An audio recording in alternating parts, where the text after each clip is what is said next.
white boy!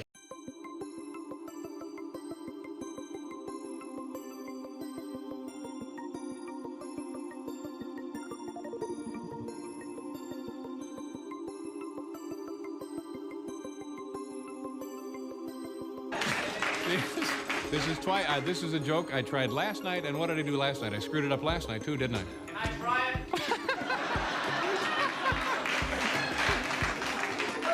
The hell, yeah, come on down and give it a shot.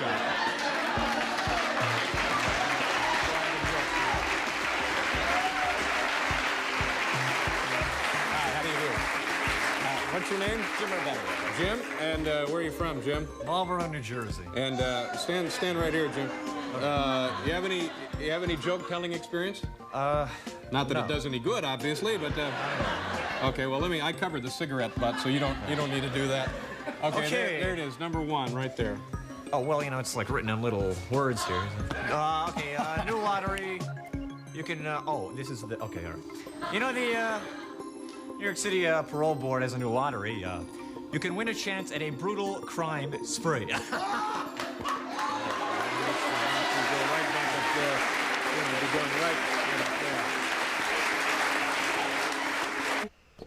Now you listen to me. I took an oath. An oath to do my best to do my duty to God and to my country and to obey Scout law. Yeah, it was the Boy Scout oath, and I took it when I was 12, but it was good enough for me, and it was good enough for this hospital. Nurse, give me 50 milligrams of Demerol. Thanks. Okay, team. As you know, I like to liven up my operations with a little gallows humor. I told this patient he had 6 months to live. He couldn't pay his bills, so I gave him another 6 months. Another 6 months. Nurse, give me 60 milligrams of Narcan. I can't even afford them. I'm saving for a summer share in the Hamptons. Beautiful. Look at that craftsmanship. Oh, I love them. How much?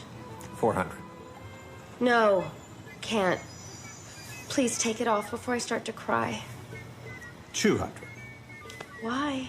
Shoes were meant to be loved, and you're gonna need a beautiful sandal like that in the Hamptons. Oh, thank you so much. Buster. You really think someone would do that? Just go on the internet and tell lies? My favorite film? Well, as a student filmmaker, I naturally gravitate towards the classics. Like what? Oh, well, there's so many. You know the one with the guy and the mother, and they're on the thing, and it's raining a lot. The so-called Jump the Shark episode, which is actually called Hollywood Part 3, did you know that? Was the last in a three-parter where Fonzie goes to Hollywood to take a screen test, okay? While in Hollywood, he meets a young, cocky beach guy named the California Kid, who was based on my college roommate, Doug Stryer, by the way, based on a real person. Where'd you go to college? USC. And Fonzie develops a rivalry with the California Kid, and that's something that we writers call dramatic conflict. Are you familiar with this concept? You don't understand the concept? I'm familiar with dramatic conflict, yes. Okay, good. The California Kid challenges Fonzie to a water skiing competition. Water skiing in California, that's gratuitous, right? Go on. The contest ends in a tie. We need a tiebreaker. And to raise the stakes, we establish a psychological detail. The Fonz is afraid of sharks. The California Kid knows this. I think I see where this is going. Our hero now faces his greatest challenge, confronts his deepest fear. Classic story, okay? Read your Joseph Campbell.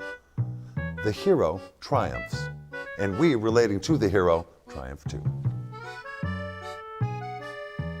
So you obviously don't feel that this episode deserves its reputation. As synonymous with decline? No, I do not.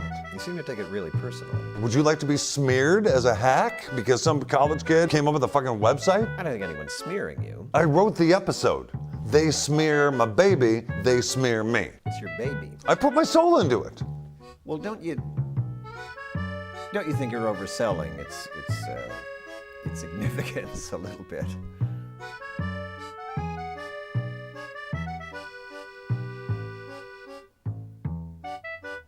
Let me show you something. Take a look at this, a picture of my father. He loved the ocean. He loved water skiing. Do you know how he died? Guess. Why are you doing this? This is the truth. This is weird. Life is weird, James. Shall I tell you how he died? If you insist. He was eaten by a shark. You're making this up. I wish I were. Okay. And I was Jimmy growing up. You changed it to James when you became a professional actor. When I decided to grow up.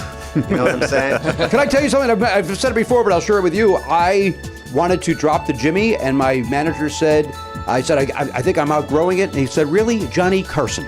Exactly. And I was like, Johnny you know Carson. what? Conversation's over.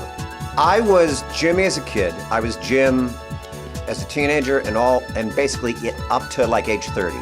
And then in my late 20s, I went out with a lady who called me James. She called me James. So James. And you liked it. It was neither here nor there. It was just that's what she called me. And so I then people got to know me when I was going out with this person as James. And then we broke up. And I remember calling a friend of mine saying, hey, it's Jim. And he said, what, you're Jim now? I said, I was always Jim. Karen called me James. And then I thought, you know what? I am a James. All right, fine. Yeah, I That's don't how it know happened. you well, but to me, you're a James. I seem like a James. Yes. I really am a Jim. Because I seem like a Felix Unger kind of guy, but I'm really an Oscar Madison guy. But I land a certain way. Yes, you do. Like you would think I was a neat person, wouldn't you, Jim? I would probably bet money that you were a neat person, but Far you're not. from it. You're a slob. But I've tried to be, you know. All right. So my wife doesn't leave me.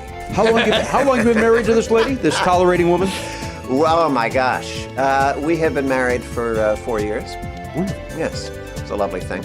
And she has had conversation with you about like it could be a little tight of your ride. I learned to adapt. Very good. Yes, as we all do. If you lived on your own, your apartment would be filthy. Yes, and it has been in the past. You should have seen my room as a teen.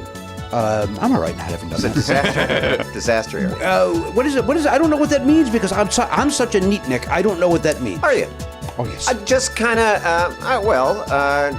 I'm casting a show in my head right now, I'll tell you that. just not taking stuff out, not putting it away. Not putting it away. Magazines, like just, okay, I'm done with this. That's on the desk. Now the desk is getting crowded. Now that magazine's on the floor.